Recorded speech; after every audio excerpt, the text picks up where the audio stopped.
ସେଦିନ ଆଖି ବନ୍ଦ କରି ତୁମେ କରୁଥିଲ ମୋ ଉପରେ ଅତ୍ୟାଚାର। ଆଜି ମୁଁ ଆଖି ଖୋଲି ଦେଉଛି ନ୍ୟାୟ।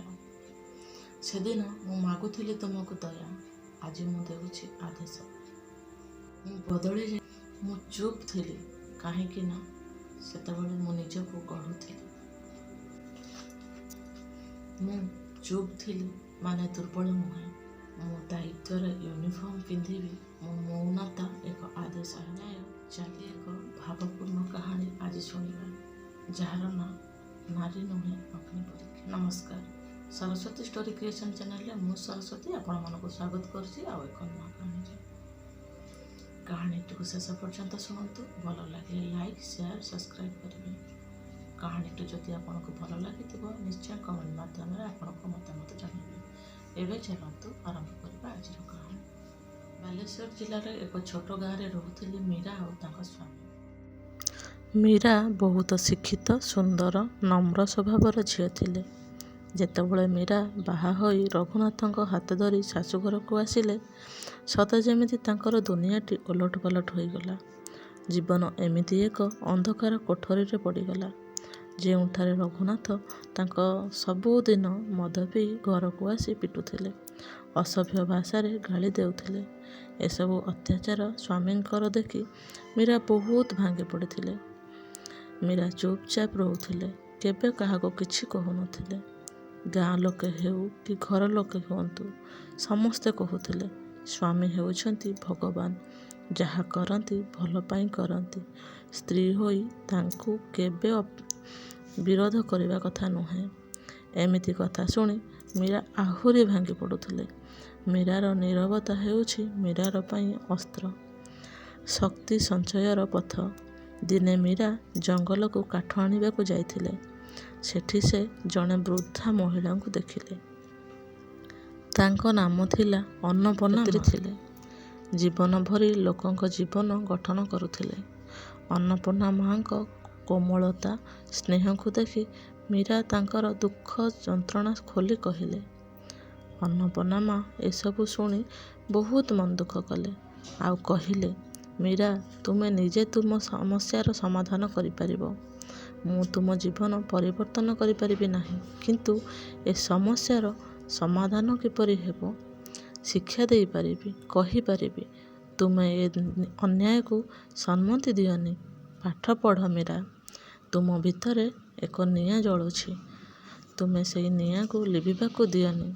ପାଠ ପଢ଼ି କିଛି କରି ଦେଖାଅ।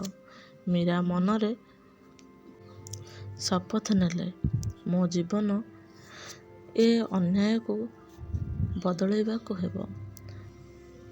ସେ ଲୁଚି ଘରେ ବସି ଅନ୍ଧାର ରାତିରେ ପଢ଼ିବା ଆରମ୍ଭ କଲେ। ପଇସା ଖର୍ଚ୍ଚ କରି ଅନ୍ନପୂର୍ଣ୍ଣା ମା ମୀରାଙ୍କୁ ବହି କିଣିଦେଲେ। ତାଙ୍କ ପାଠ ପଢ଼ାରେ ତାଙ୍କୁ ସାହାଯ୍ୟ କଲେ, ତାଙ୍କୁ ଏକ ଦିଗ ଦେଖାଉଥିଲେ। ମୀରା ପାଠପଢ଼ା ଦେଖି ରଘୁନାଥ ମୀରାଙ୍କୁ ଆହୁରି କଷ୍ଟ ଦେଲେ। ପାଠ ନ ପଢ଼ିବା ପାଇଁ ମନା କଲେ, କିନ୍ତୁ ମୀରା ମନରେ ସ୍ଥିର କରି ନେଇଥିଲେ, ମୋତେ ପାଠ ପଢ଼ିବାକୁ ହେବ, କିଛି କରିବାକୁ ହେବ। ମୋତେ ହେଉଥିବା ଅତ୍ୟାଚାରକୁ ରୋକିବାକୁ ପଡ଼ିବ। ଯେତେ ମାଡ଼ ଗାଳି ଦେଉଥିଲେ ବି ମୀରା ତାଙ୍କୁ ପାଠ ପଢ଼ାରେ ବନ୍ଦ କରିନଥିଲେ। ମୀରା ବହୁତ ଭଲ ପାଠ ପଢ଼ୁଥିଲେ। ସେ ମାଟ୍ରିକରେ ଫାର୍ଷ୍ଟ ଡିଭିଜନ ଆଣିଲେ। ରଘୁନାଥ ଏକଥା ଶୁଣି ଖୁସି ହେବା ଜାଗାରେ ଆହୁରି ଅଧିକ ହଇରାଣ କଲେ। ଏଥର ମୀରା ଆଉ ଭାଙ୍ଗିଲେନି। ମୀରା ଆହୁରି ଶକ୍ତିଶାଳୀ ହେଲେ। ଠିକ୍ ଏହି ସମୟରେ ମୀରାଙ୍କର ଜଣେ ସାଙ୍ଗ ହେଲେ ଗୋପାଳ। ସେ ମୀରାଙ୍କର ସବୁ କଥା ଶୁଣିବାକୁ ପାଇଲେ। ଗୋପାଳ ମଧ୍ୟ ମୀରାଙ୍କୁ ଅତ୍ୟନ୍ତ ସହଯୋଗ କଲେ ପାଠ ପଢ଼ାରେ। ମୀରା ତାଙ୍କର ଏପରି ଶାନ୍ତ ସରଳତା ଦେଖି ଭଲ ପାଇ ବସିଲେ। ମୀରାଙ୍କୁ ଗୋପାଳ ଏକଥା ମୀରାଙ୍କୁ କହିଲେ, ଗୋପାଳ, ମୀରା, ମୁଁ ତୁମକୁ ବହୁତ ଭଲ ପାଉଛି। ତୁମ ସହିତ ସାରା ଜୀବନ ରହିବାକୁ ଚାହୁଁଛି। ଏକଥା ଶୁଣି ମୀରା କହିଲେ, ମୋର ପ୍ରଥମ ପ୍ରେମ ହେଉଛି ମୋ ଲକ୍ଷ୍ୟ, ଗୋଟେ ଦିନ DSP ହେବା। ପ୍ରେମ ପରେ ମୁଁ ଚିନ୍ତା କରିପାରିବି। ଗୋପାଳ ମୀରାଙ୍କ ଲକ୍ଷ୍ୟକୁ ସମ୍ମାନ କଲେ, କହିଲେ, ଠିକ୍ ଅଛି ମୀରା। ମୀରା UPSC ଦେଲେ, କିନ୍ତୁ ଭାଗ୍ୟର ବିଡ଼ମ୍ବନା ସେ ପାସ୍ କରିପାରିଲେ ନାହିଁ। ଯେମିତି ଜାଣିଲେ ରଘୁନାଥ ମୀରା ଫେଲ୍ ହୋଇଯାଇଛନ୍ତି, ସେ ବହୁତ ଖୁସି ହେଲେ। ଆଉ କହିଲେ, ସ୍ତ୍ରୀ ହେଉଛି ଗୋଡ଼ ତଳର ଦାସୀ। ପାଠ ପଢ଼ିବା କ'ଣ ଦରକାର? କ'ଣ ପାଠ ପଢ଼ି DSP ହୋଇଯିବୁ? କହି ହସିଦେଲେ। ଗାଁ ପଡ଼ୋଶୀମାନେ ବି ହସିଲେ ମୀରା ଉପରେ। ମୀରା କିନ୍ତୁ ଭାଙ୍ଗିଲାନି କି ଦୁର୍ବଳ ହେଲାନି। ମୀରା ମନରେ ଭାବିଲା, ଏମାନଙ୍କର ଉପହାସ ମୋର ଆଗକୁ ଯିବା ପାଇଁ ଏକ ପାହାଚ। ମନରେ ଚିନ୍ତା କଲେ, ଏଥର ଆହୁରି ପରିଶ୍ରମ କରିବାକୁ ହେବ। ଦିନ ରାତି ନ ଖାଇ ନ ପିଇ ପରିଶ୍ରମ କଲେ ମୀରା। UPSC ପାଇଁ ଗୋପାଳ, ଅନ୍ନପୂର୍ଣ୍ଣା ମୀରାକୁ ସାହସ ଦେଲେ କି ହଁ, ତୁମେ ଆଉ ଥରେ କଷ୍ଟ କର। ଅନ୍ନପୂର୍ଣ୍ଣା ମୀରାକୁ କହିଲେ, ସଫଳତା ମିଳିବା ଏତେ ସହଜ ନୁହେଁ। ଯଦି ଆମକୁ ସମୟ ଭାଗ୍ୟ ତଳକୁ ଟାଣୁଛି, ଆମେ ହାର ମାନିଯିବା ବିଲକୁଲ ଠିକ୍ କଥା ନୁହେଁ। ଆମ ଚେଷ୍ଟା ଏମିତି ହେବା ଦରକାର, ଯେମିତି ସମସ୍ତ ସଫଳତା ହେବା ପାଇଁ ବାଧ୍ୟ ହୋଇଯିବେ। ଏକଥା ଶୁଣି ମୀରା ମନରେ ଆହୁରି ସାହସ ବଢ଼ିଗଲା। ମନରେ ବଳ ଆସିଗଲା। ମୀରା ଭଲ ଭାବରେ ତୟାରୀ କଲେ। UPSC ଦେଲେ, ପାସ୍ ମଧ୍ୟ ହୋଇଗଲେ। ପାସ୍ ହୋଇଯିବା ପରେ ରଘୁନାଥ ଆଉ ପଡ଼ୋଶୀମାନେ ଲାଜରେ ମୁହଁ ତଳକୁ କରିଦେଲେ। ମୀରା ଟ୍ରେନିଂ ନେଲେ। ଗୋଟେ ଦିନ ସେ ହୋଇଗଲେ ଓଡ଼ିଶାର DSP। ଏଇ ସଫଳତା ପରେ ମୀରା ଗାଁକୁ ଟ୍ରେନିଂ ଦେବା ପାଇଁ ଆସିଲେ। ସେହିଦିନ ଗାଁର ବଡ଼ ଅଧିକାରୀ ଆସିଥିଲେ। ଲୋକେ ଅଭିନନ୍ଦନ କଲେ। ସେହିଦିନ ରଘୁନାଥ ଏକ ଅପରାଧ କରି ଧରା ପଡ଼ିଥିଲେ। ଶିଶୁ ନାବାଳିକା ଉପରେ ଅତ୍ୟାଚାର ଘଟାଇଥିଲେ। ଦୋଷୀ ଥିଲେ ରଘୁନାଥ। ମୀରା ତାଙ୍କୁ ଗିରଫ କଲେ। ଗୋଟିଏ ଦେଖାରେ ରଘୁନାଥ କହିଲେ, ମୁଁ ତୁମକୁ ଜୀବନ ଭରି ଅପମାନିତ କଲି। ତୁମେ ଆଜି ମୋ ଜୀବନର ନ୍ୟାୟ ଅଧିକାରୀ।